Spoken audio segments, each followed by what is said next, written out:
Hello and welcome. Today's project is a jacket that I found at the thrift store.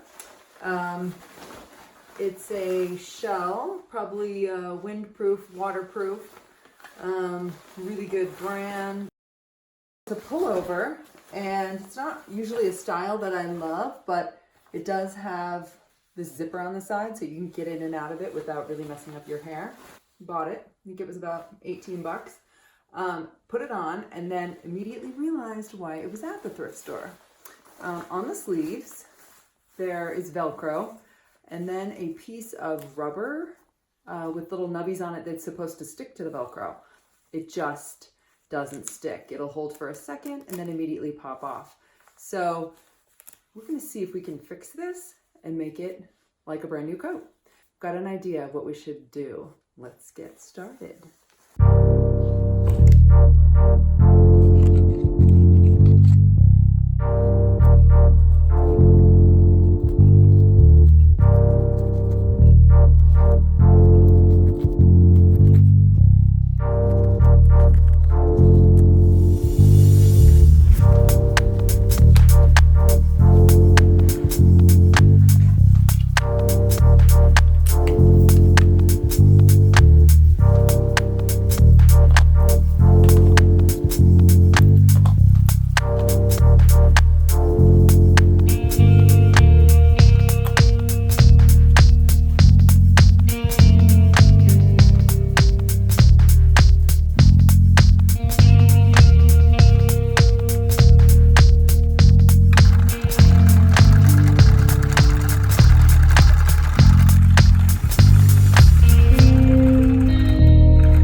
Like it's gonna hold.